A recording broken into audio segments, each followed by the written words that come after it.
Hello, miraculous women and gentlemen. It's Tiffany, the Miracles Coach. If this is your first time here, welcome. This video is a part of a 7-day journey where I guide you to surrender your business to God and allow Him to be your CEO so you can build a business that flows from divine strategy, divine authority, and divine design. You've landed here mid-series, so my suggestion would be to pause and start with day 1 so you can follow the full experience from the beginning, as all of these days kind of build on one another. If you'd like to do that, I've linked everything for you in the description. Or if you were drawn to this particular video, you're also welcome to stay and watch and see where it leads you. Either way, I am so excited that you're here. Now, for those of you who've been around for a bit, shout out to my OGs. Welcome back to day 3, part 2 of the Surrendered Business Experience. In part 1, we uncovered why surrender feels so difficult and how belief and conditioning shape everything we experience, especially when it comes to business, money, and leadership. So now that we understand that belief is what makes surrender feel hard, and we also understand that conditioning is what shapes the belief, then now we need to understand how we shift the belief. How do we change this? How do we decondition this? And in my work, what I found to be the most essential components that empower you to transform your belief from the inside out are 2 main things, which are trust and truth. So one of the first things I want to make clear is that surrender and trust are inseparable. They really do not work one without the other. You will never be able to surrender to God without trust. And your capacity for trust can only mirror your truth. And your truth is what you believe to be true about yourself, what you believe to be true about your life or life in general, and then what you believe to be true about your God. So I want to break this down for you a little bit, but we're actually going to begin with truth, and we're going to come back to trust in the next audio. So today I want to begin with the definition of the word truth. Truth is defined as the quality or state of being true, that which is true or in accordance with fact or reality, a fact or belief that is accepted as true, and then another set of definitions were the body of real things, events, or facts, the state of being the case, a judgment, proposition, or idea that is true or accepted as true, the real facts about a situation, event, or person. So all of that is considered truth. But the one that stood out to me the most is the one that I placed here for you with a star. And this one says a transcendent, fundamental, or spiritual reality. Now, what got me about this, what really got me when I found this definition was the fact that it had a parentheses, often capitalized. And I actually put that at the end, but it was first. Before a transcendent even appeared, it told me that this word was often capitalized. And I found that to be so fascinating because right before I did this lesson, I looked up the word truth because, believe it or not, even though I've taught this experience multiple times since 2018, for some reason, I never actually defined the word truth for you in any of the lessons. So that's interesting in itself. Then I thought, well, since I want to define the word truth for them in this one, I went to ChatGPT and I said, is there a such thing as truth with a capital T? Because I knew that I had in my own mind that there was a truth with a capital T, right? Like I was thinking, is this a thing or is this something that I made up? I wasn't really sure for some reason. So I had to ask ChatGPT about it. And when I asked, it gave me a whole bunch of information that I honestly wasn't expecting. And this got me even more excited because while I've always understood and even taught the concept of truth with a capital T, and I've probably even mentioned it in the surrender experiences in the past, even though I've never actually defined the word truth. And of course, I planned to include it in this lesson this time around, but it was seeing it here in the actual definition of the word that just stirred something in me. Because I was like, wait a minute. This is actually in the definition. Like when you search or look up the word truth, it's actually here and it tells you that there's one with a capital T. I don't know. Maybe it was just me, but something really hit differently for me with that. And then when I Googled the word truth, I noticed that biblical came up too. So after I got the general definitions, I went back to see what the quote unquote biblical definitions were. And y'all look, okay, listen, I really did not intend to spend this much time on this. Like I said, I've never normally even put this in the lessons. And I know that this is going to stretch the lesson significantly because I have so much information that I want to share. And there's a part of me that's like, Tiffany, you don't have to go super deep. You know, maybe you shouldn't do it all on YouTube, but I couldn't help myself. Because I feel like if I'm teaching you the lesson, I have to give it all to you. It's just the way that I'm built. It's just the way that I teach. I'm a very thorough teacher. So leaving some things out or only giving you bits and pieces of it is just not how I get down. It's not how I operate. But all of that to say, I really didn't intend to spend this much time on this because the definition is only one small part of the many parts that we have to this lesson that I need to touch on. But I couldn't help digging into it because I feel like really getting a full understanding of the difference between truth as we generally see it and then truth with a capital T can change everything for you. So let's talk about this truth with a capital T, okay? Truth comes from God, the source of all reality. It is not relative or human determined. Truth exists because God exists. It is complete, absolute, eternal, and it is unchanging. Truth is the reality of God expressed in word, character, and action, and it is the function of all that is real and the standard by which all things are measured.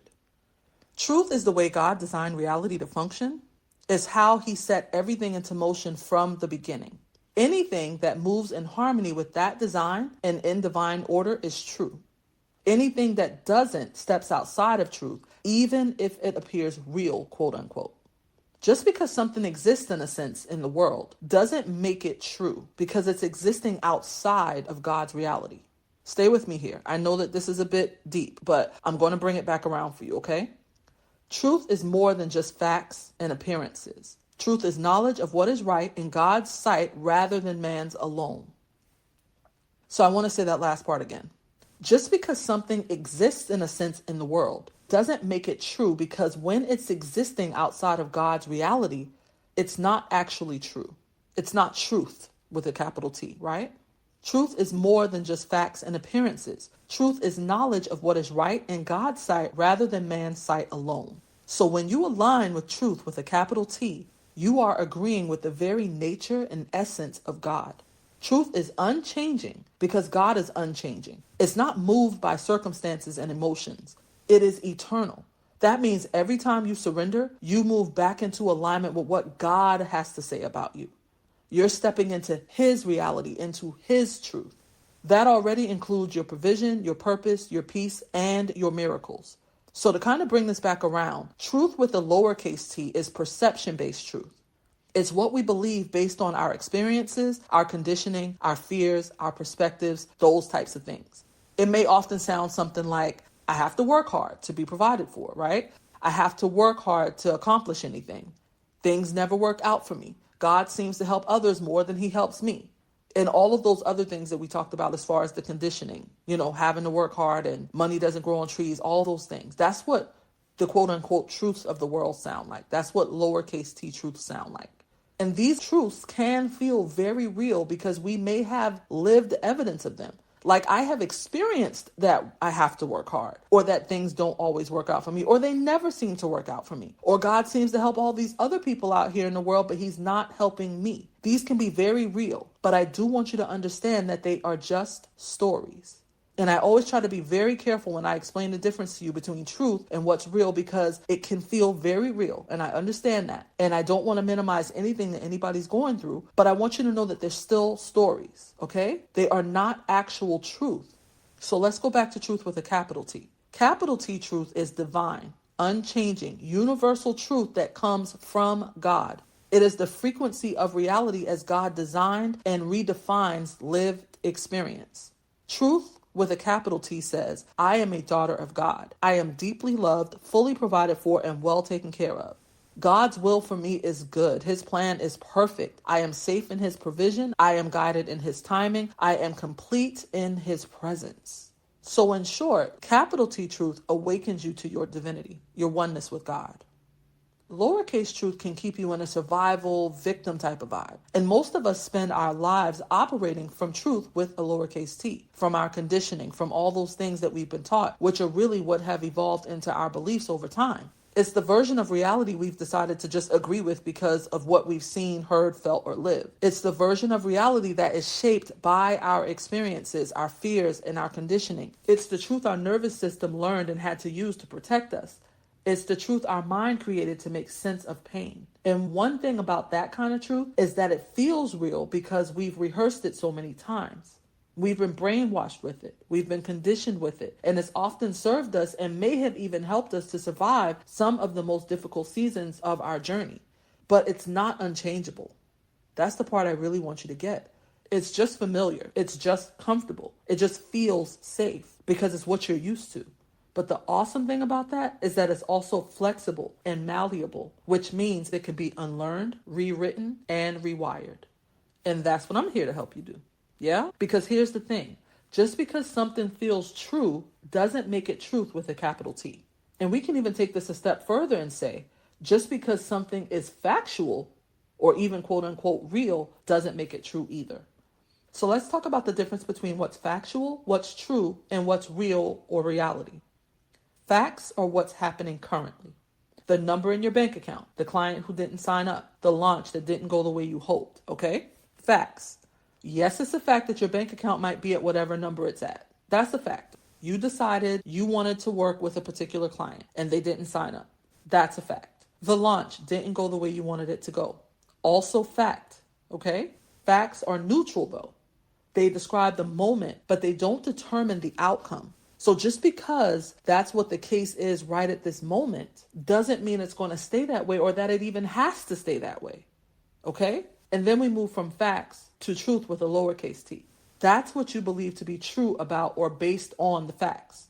So the fact might be that the client didn't sign up. And you might decide that it may seem true that maybe I'm not good at this. People don't see my value. Maybe I should lower my prices because people can't afford it. I should stop doing this because it's not working. But that's not truth. It's just the belief that you created from that fact. And like I said, that can change. That perception can change. So instead, you can realize I'm always fully supported. I'm always taken care of. I'm always provided for. The right clients are already on their way to me. Everything is always working out for me. We could go on and on all day. I have tons of these things, and I'm going to share a lot more truths with a capital T in the Telegram group because I want you to really be able to see these things and practice speaking these things out loud. So some things can be factual. It may be a fact that the money you want hasn't arrived yet. The story your mind tells you about it is maybe you're behind. Or like I said, what you're doing is not working. You might need to stop trying to run this business because it's taking too much of your time and it's not giving you the money that you want from it anyway. You'd be better off staying at your job, or you might be better off going back and getting a job because this business thing is not working, right? And you know what's very interesting about this? Doesn't this sound just like something maybe your mom would say, or something that your spouse would say, or something that somebody in your life would say? That's the funny thing about conditioning, because 9 times out of 10, this stuff doesn't even belong to us. It's other people's stuff. It's not even your stuff. And all of it can feel like truth because you've heard it so much in your life. But the truth, with a capital T, is that you are always fully provided for. God is always working behind the scenes on your behalf and moving things in your favor. Miracles are always in motion without you ever having to do anything. Literally, hear me, without you having to do a thing. Love, peace, safety, provision, wealth, good health, miracles, all of these things already belong to you. These things are your birthright. You're already entitled to them because of who your God is, your Father is. They are your inheritance. So these things are already set into motion behind the scenes, but you have to choose them. And when you align, because here is the part I really want you to get. This is the biggest part I need you to get.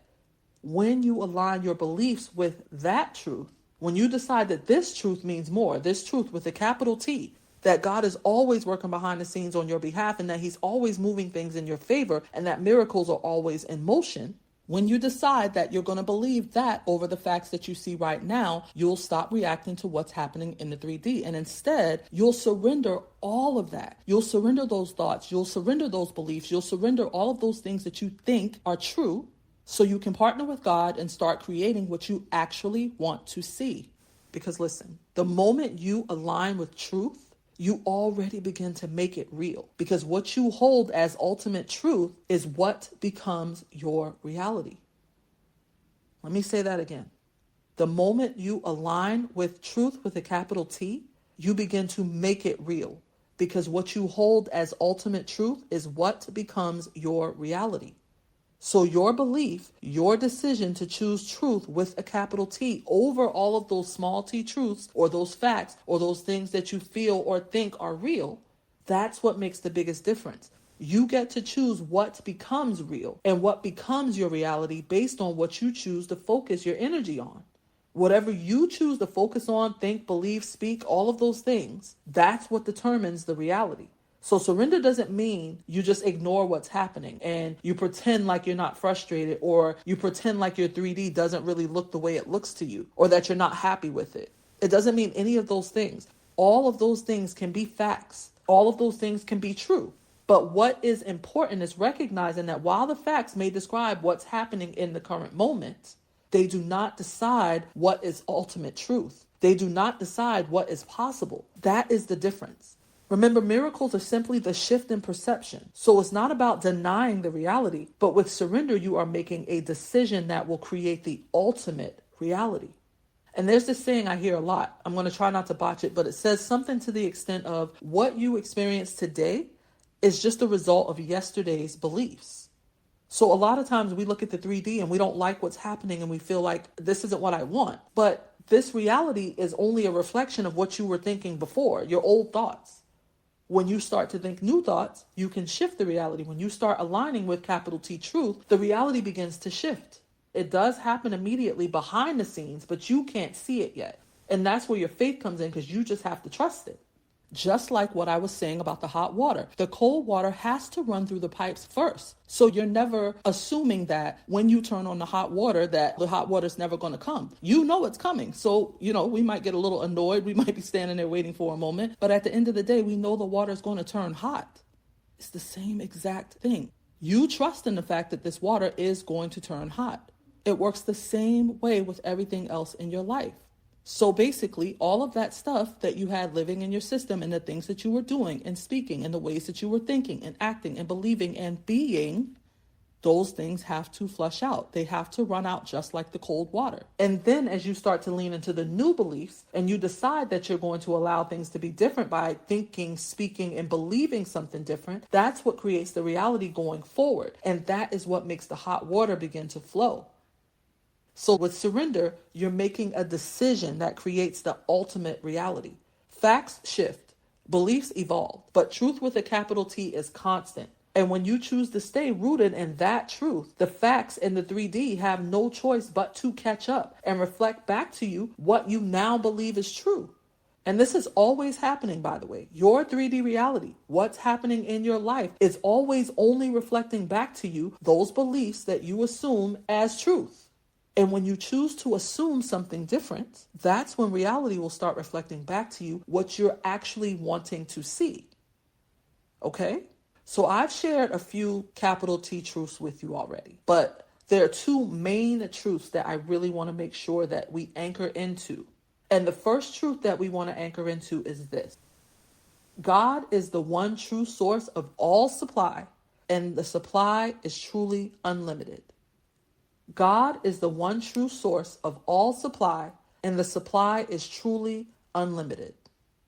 So many people stay stuck in lack because they believe that they themselves are the source of their own supply.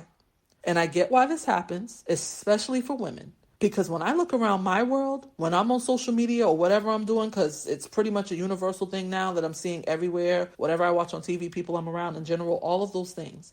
I see women building empires, creating movements, healing our bloodlines, becoming the first millionaires in our families, retiring our husbands and parents, showing up online and off, all while raising families and even educating our children ourselves. Women are making things happen, and women are doing the damn thing, okay? Mostly because, first of all, we are the creative beings of the world. We are the ultimate creators. We are the ones who were gifted with the ability to birth life itself. We nurture, we sustain, we hold things together. We make houses into homes. Yeah? So it's not surprising that somewhere along the way, we might start to believe that we are actually the ones who are responsible for making things happen. And also, let's just even think about the fact that there are so many rights that we did not have early on, and that we actually had to fight for things like the right to vote, or the right to equal citizenship, or the right to work outside the home, the right to higher education, the right to choose a career, or to even open a bank account. There were so many things we had to fight for. And we wanted people to know, look, like we are capable of doing the same things, if not more, than men are doing out here. We are equal citizens. We should have the same rights. We can do the same things men can do. And so a lot of women are out here working their behinds off because they believe incorrectly that they are the source and the supply. But we are not. Yes, we create. Yes, we can birth life. vision, businesses, all of it. But we are vessels. We are not the source. We are channels. We are not the supply. God is the source and God is the supply. Everything flows from him. And when you really let that truth settle in, and when you stop expecting yourself to be the source of everything, you'll stop living in constant pressure. You'll be able to relax and you'll be able to trust. And this is what will open you up to receive. And also, just to make this quick point, it's not that we can't do the things that men can do. It's just that we're not necessarily meant to do things the way that men do them. It's not our calling. It's not our way. It's not the way that God created us. And that's okay. We know how capable we are. We don't have anything to prove. And I really hope that this frees you in some way. And it's not about men. It's in general across the board. You don't have to do everything or anything for that matter on your own or within your own power. And I really hope that that frees you even more. So whether you're saying, well, I just choose to do these things because I want to be independent. I want to be a boss. I want to do this. I want to do that. That's cool. I feel you. I get it. But you're not meant to do everything on your own either.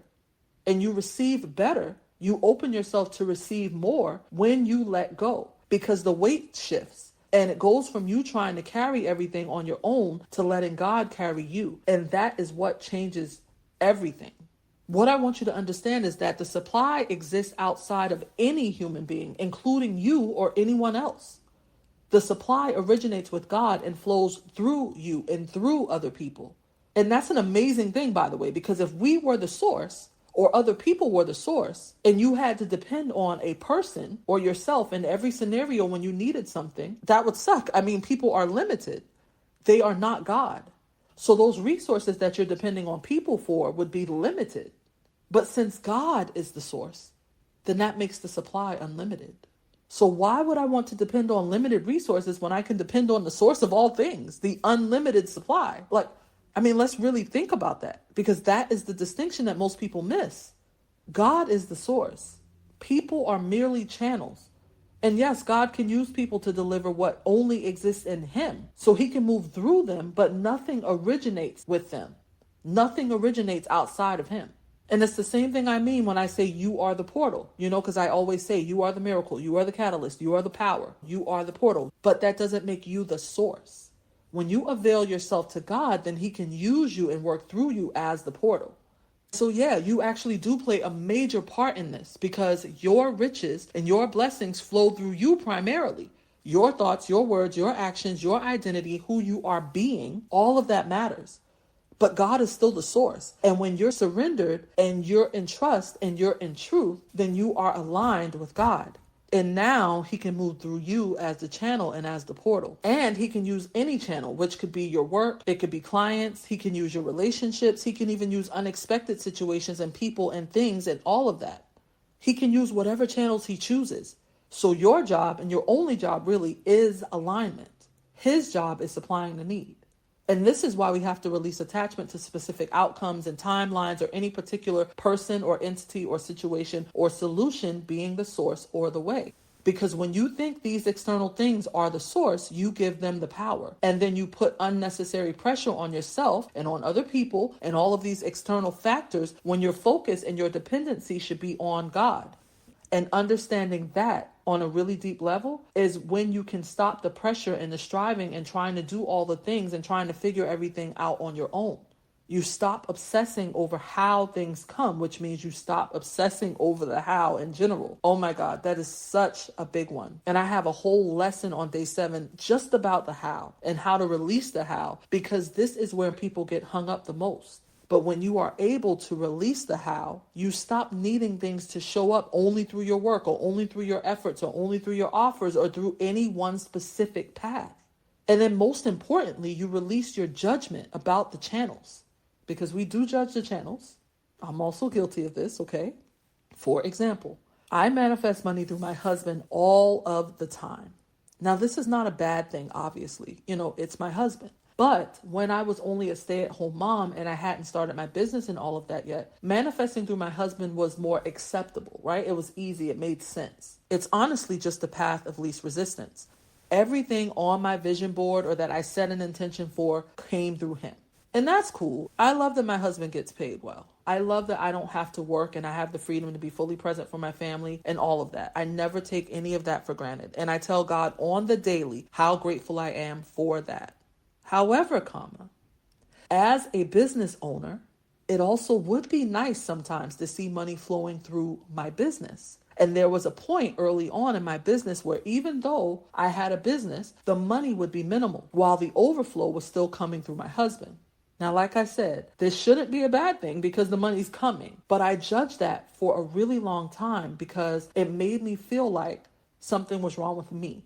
When I was manifesting the money through my husband and not through my business, I made it mean something about me. I questioned whether I was good enough. I questioned why I couldn't make money and why the money would always come through him. And then to top it off, it also made me feel very limited because I felt like, well, if he's the one making the money or if the money is coming through him, then now I have to negotiate with him about things that I want to do, how I want to move, how I want to invest in my business. So it made me very annoyed and very frustrated for a long time. But all that really needed to happen was that I needed to learn to partner with God and learn to stand in my own power. So that way, when I wanted to create something, I could create it and it wouldn't matter what channel it came through. I would just trust that whatever I petitioned God for would happen for me. It didn't matter really at the end of the day how it came. So let me give you a current real life example of this. We just took a trip to Orlando. Like I said, my family just went on vacation last month, and we've actually been to Florida a few times in the past year. Now, normally we always fly because we take cruises out of the south parts of Florida, like Fort Lauderdale and Miami. So flying is typically just what makes the most sense in those aspects. But this time we're going to Orlando and we live in South Carolina, so it's only about a 6-hour drive. Now, obviously, it would cost a lot less to drive, so my husband suggested it. And I said no because flying is a personal preference of mine.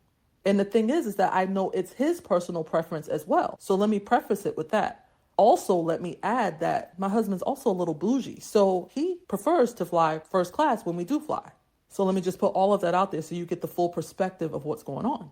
Now, we've driven to Orlando many times, actually, and the older we get, the less interested we are in being stuck in the car and in traffic and all of that for hours when we can get there in an hour or less. The flight is 57 minutes, and yes, it does cost quite a bit more, but it's worth it for the convenience. So I know that this is something that we both prefer, and we actually talked about it multiple times because we were planning to fly first class, and we know that the seats are limited. I think there are only maybe 12 first class seats, and we have a family of 6, so we take up half of first class. So it was kind of like, if we're going to buy the tickets, we need to get on it. And he kept stalling and saying, oh, we should just drive or whatever. Now, here's the point of me sharing this and the important part that I don't want you to miss. In the past, I would have tried to convince him that my way was better, even though we both already knew that. And I did suggest we should fly. And of course, he agreed that he would prefer to fly, but in his mind, we can save so much more money if we drive. So he was just still insistent on driving. Now, normally, if I didn't see the way for this to happen, like if I didn't have it all figured out how we were going to pay for it or whatever the case was, I would have just probably given in and been like, okay, we'll just drive, whatever. It's not that far. No big deal. But I knew that money wasn't an issue. So it's not like we couldn't do it. It was just that he was being stubborn and he decided that he just didn't want to spend the money at this particular time for this particular thing. I surrendered it to God, as I always do. But this time I made a decision that driving was not an option. Okay, hear me when I say this, because like I said, this is the part I really don't want you to miss. I decided that driving was not an option. And I actually had even decided that if he chose to drive, that I was going to stay home because I have plenty of things I could be doing. Like I could have been recording this series for you guys and I wouldn't be so far behind like I am now. So it wasn't a big deal to me. We go on vacation multiple times a year. I'm okay with missing one. It's not the end of the world. As a matter of fact, my family being away would be a vacation for me. But that's a whole different conversation for a different day, okay? But like I said, this time I just decided that I'm not driving, period. We are going to fly. Now, this isn't something that I necessarily felt like I needed to voice to my husband or anything because I don't fight in the flesh. I don't waste my time. So I surrendered it to God. I made that decision and I opened the space and the opportunity for God to work out the details. I didn't beg. I didn't plead. I didn't say, oh, God, please work it out. I just made a decision that flying was the only option for me. And of course, I always surrender. It's just something that I do with everything. But sometimes, because we think we're surrendered when we're really not, I would be in my own mind trying to figure it out. Like, well, maybe I'll make the money to pay for it. But I didn't even do that this time because I really wasn't worried about it. I released it. I made the decision. And I just said, I'll let God work the miracle. So then one day randomly out of the blue, about a month or two before October, My husband was just like, I bought the tickets. And I just smiled up at God and thought to myself, of course you did, honey, because I surrendered it and I knew that God was going to work it out. And I didn't have to burden myself or worry myself with trying to figure out how to make it happen either. I just let God do it. So the lesson in that and the reminder for me as well in that was, first of all, I'm insanely powerful when I'm partnered with God, when I let things go and I let him handle it. And I don't have to care what channel God chooses to get the thing to me that I'm asking for. And I don't have to control it. I don't have to force it. I don't have to manipulate it. I don't have to figure it out. I can simply release it to God and let God work out the detail. And actually, there's this quote I just recently started saying every day that I love so much from The Game of Life and How to Play It. And I just recently stumbled on it again because back in 2017, well, first of all, if you haven't read The Game of Life and How to Play It, you absolutely should. Let me just put that there first, okay? But back in 2017, I used to listen to The Game of Life and How to Play It literally every day. Like I would sleep with it on. I'd listen to it every morning when I woke up. I went on a cruise and I listened to it every night while I was on the cruise. And I have a really interesting story to share about that with you guys another time. But the quote says, when a man asks believing, he must receive. And this is my favorite part right here. For God creates his own channels. Listen, here's the thing. Even if my husband had chosen that he didn't want to pay for the tickets still would have gotten paid for because my husband is also not my source.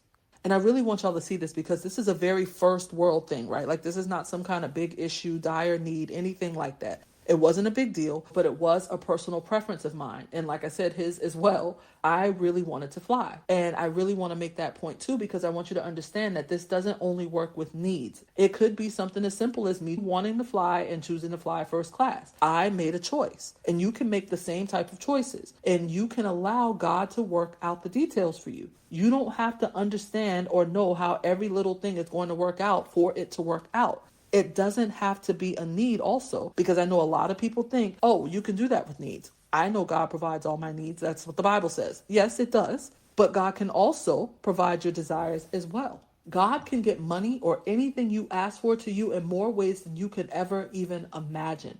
God creates his own channels. So yours are not needed. And if and when there is something that he needs you to do, if you are the channel he chooses to use in that moment for that particular situation, he will show you and he will guide you and you will know exactly what you need to do. So now when God wants to send what I ask for through my husband or through a refund or through someone's generosity or through whatever, I don't care anymore. I haven't worked in my business consistently for years now, and I always have everything I need because I stay open to all of it. I stay open to every possible circumstance. I stay open to infinite possibilities so I don't block receiving what it is that I want. And I had to learn that I have to stay open to it, even to not block the money in my business as well. Because when I start making the money in my business more important than the money that comes through my husband or through any other way, or I make it seem like that money is not good enough if I receive it this way and it's only good enough if it comes to my business, or I make it mean something about me when it's not coming through my business, I block the channels. I block the flow. And why would I want to block it? Why does it matter how it comes anyway? It all comes through God at the end of the day. And if I only allow it through my way and the way that I choose, then I shrink the flow because I need it to fit in my little preference box. And oh my God, I have so much I can say about this, but I'm trying so hard to contain myself because I already know this video is going to be way longer than I want it to be. But to wrap this up, we need to get a clear understanding that God can use any channel he chooses. He can even create ones that you never even knew existed. And when we judge the channel or only approve of certain channels, we unintentionally limit what we can receive. So let God be the source. Let God choose the channels. Let the source be the source. Let the channels be the channels. Your job is to stay available to be used when needed and to stay open to receive. That is your job. Stay available, stay in alignment, stay open to receive. That is it. Because when you decide you want to tie the supply to yourself or other people or your business or any other kind of external force, that's when you become limited. The supply is unlimited when you let God be the source. And you want to know the best part about letting God be the source and that the supply is unlimited? Is that means the channels are also unlimited. So the only thing that ever limits or closes or narrows the channels is you. Your judgment, your attachment, your need to control the outcome. And when you really settle into this, when you really, really get these truths with the capital T on a deep, deep level, and when you really, really understand that God is the one true ultimate source of all things, you can breathe again. Yeah? You stop hustling and you stop striving and you stop worrying and stressing about when one channel slows down or changes, like, oh my God, I'm not going to have what I want. Life is falling apart. Nothing is working out. But really what's happening is you're trying to plan everything and you're trying to make everything happen. And you're trying to force everything into your little box of how you want things to be done, because that's exactly what I was doing. Trying to plan everything and force everything into my little box and make everything happen for myself. And it doesn't work that way. And the funny thing is that sometimes God will close up those channels just for you to learn how to surrender. Honestly, I think that's why I haven't really been in my business for the past few years. God dried up the business channel for me because I needed to learn to relax and flow and realize that everything flows through Him. The business is not my source. And God has made that very clear to me. So when we chill out on all of that, and when you decide that you're going to let God be the source, you can stop fearing that when one stream dries up, that everything else in your life will too. Because yes, the business stream dried up, but I still always had everything I needed. And it comes through numerous ways, not just through my husband. It comes through many different channels. So I want you to know that you can rest easy knowing that your supply never depends on any one channel in the first place. Oh my God, I really hope you guys are getting this. Your supply never depended on any one channel in the first place. It only flows through the channels. God is the source. Your business, your clients, your spouse, or any other family member are not your source. Neither are any kind of income streams or little side hustles or investments or real estate properties, stock market, social media, algorithms, whatever platforms you get your message out on, whatever your thing is. It's important that you recognize that these things are not the source of your income. I know it seems like that, and I know you might assume that these things are the source of your income because you have become dependent on them. You have learned to depend on these for your income. But none of these things are the source. None of these things are the supply.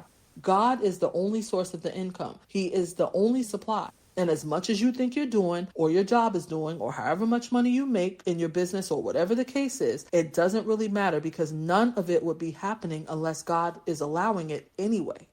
God is the source. We are the portals. Everything and everyone else God chooses to use is just overflow. I really hope you guys get that. All right, I'm done with that because if I don't get off this, I know we are going to be here for another 30 minutes talking about this, and I need to move on to the next truth, okay? So the second truth that I need you to know and that we need to anchor into is this.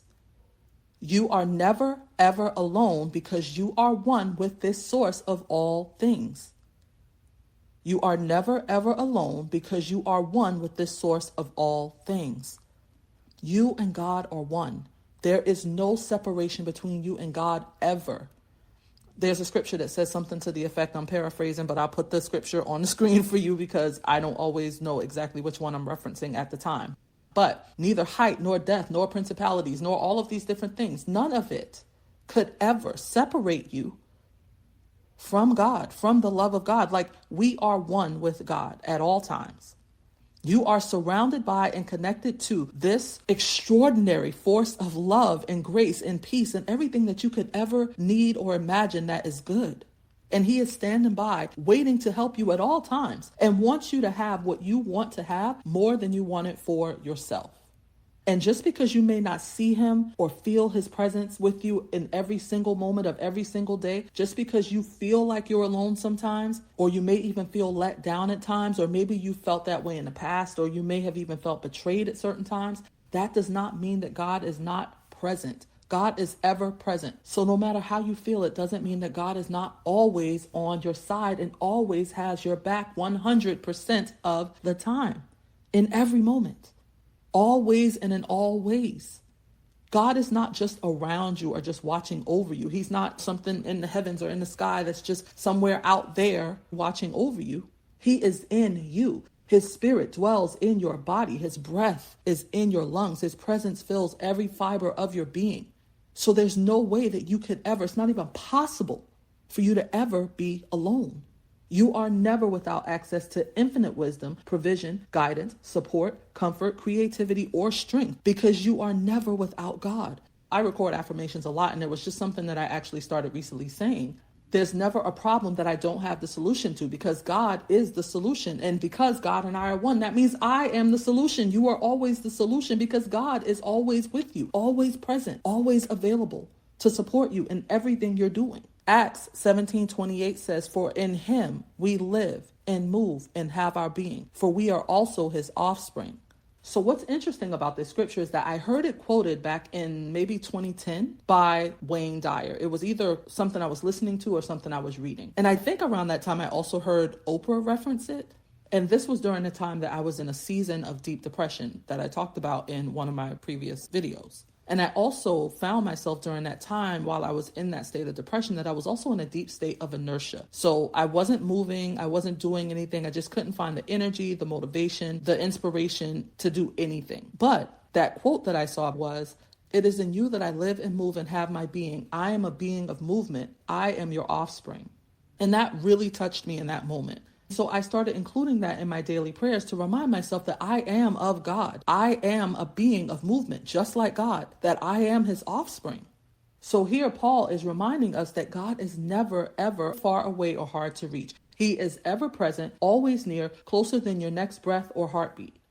You are never separate from God because he lives in you. And I just want to take a moment to fully break down the beauty of this scripture for you. Because first of all, God is the source of all life. He's the source of all things. That's what the overall scripture is saying. Your life exists in him. Your breath, your heartbeat, your existence all flow from him. You are sustained by God and you are never separate from him. The second thing, live. It is in you that I live. Your life comes from God. Every breath you take is possible because God gives it. You are alive because he breathed his breath, his life, and his love into you. All right?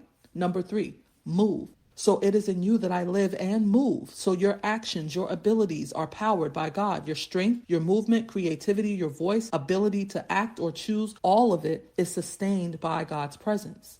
You move in him. You are a being of movement because he is a being of movement. And 4, have our being. Your very existence is rooted in him. Your identity, your soul, your entire being is held within him. And then the last part of the scripture where it says you are his offspring. That means you are his child. You are his lineage. You are made of his breath, his life force, his essence. You are the very essence of God. You carry his DNA. That's my favorite part. You carry God's DNA. You are his offspring. So when you really break down and understand scriptures like this one, you really get to see real truth with a capital T, right? And you get to see why it's so very necessary that you understand these things and that you really take them in as truth and you integrate them into your life. And that is what makes surrender even possible in the first place. Because when you really get this, then you know you can trust that you are always held from the inside out. You have a divine life partner, business partner in all of your manifestations and in everything that you will ever do for the rest of your life and in anything that you've ever done. You are never doing any of this alone, especially when you take the time to stop and surrender and open yourself up for God's guidance and ask for help. For me, I see God as my father. He is my ride or die, my BFF, my CEO, my CFO, all of it. He's my husband, even though I already have one. He is my divine life partner. He is my everything. And I literally tell God every day, God, I give you all of me. I can't even breathe without you. I depend on him for everything. And I allow him to provide for me and take care of me because I know that he takes great pleasure in doing so. And that's a whole other thing I want to talk about before we finish this series. I hope I can get to it, but I'm not going to touch on it today because we need to stay focused. But God takes great joy and pleasure in taking care of you, providing for you, blessing you, doing exceedingly and abundantly above all that you could ever ask, think, or imagine.